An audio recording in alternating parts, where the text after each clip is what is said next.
Défense du consommateur. Ici, on est sur l'HDI 508 Peugeot phase 1. Sur le 180, on a une fuite d'huile. On va déposer le carter inférieur moteur pour y remplacer le joint. Voilà la bête. Dans un premier temps, on va décrocher le tube en plastique de la suralimentation haute pression que voici pour nous libérer la place ici.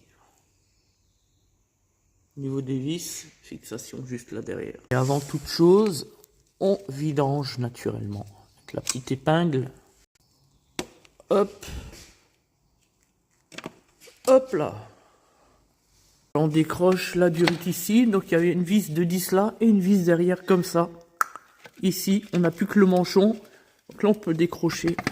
Histoire d'atteindre les vis de fixation de ce côté-ci.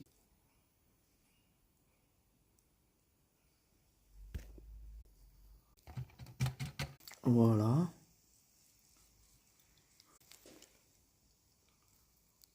On retrouve ici la pompe à huile qui est pareil en bon état. Sa chaîne.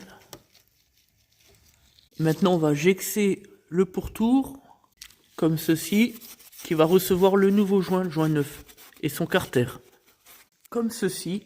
Voilà, nous avons présenté le joint neuf, bien dégraissé, prêt à reposer. Le carter est présenté, les vis rapprochées, on passe à la dynamométrie. Ça va faire plaisir aux détracteurs. Voilà, tout est remonté, dégraissé, nettoyé.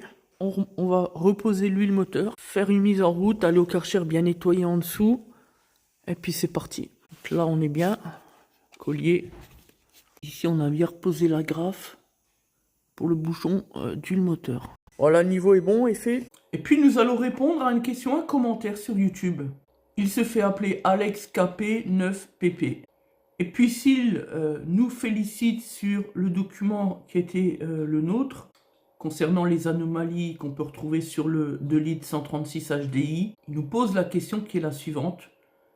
Fumée noire, en pleine charge, sans FAP. Je rappellerai à lui comme à tant d'autres que dans un premier temps, filtre à particules ou non, les fumées noires sont totalement indépendantes. Que les gens associent souvent les problèmes de pollution au filtre à particules, c'est faux. Et nous sommes le spécialiste en Lorraine, au secteur Grand Est, de la dépollution moteur. D'une manière générale, lorsqu'en pleine charge, vous avez des grosses fumées noires avec le voyant moteur, une perte de puissance, c'est bien très souvent même une durite de suralimentation percée, ou alors un véhicule encrassé tout simplement. Si pour cette dernière hypothèse, il n'y a pas de voyant moteur allumé, pas de défaut. Voilà.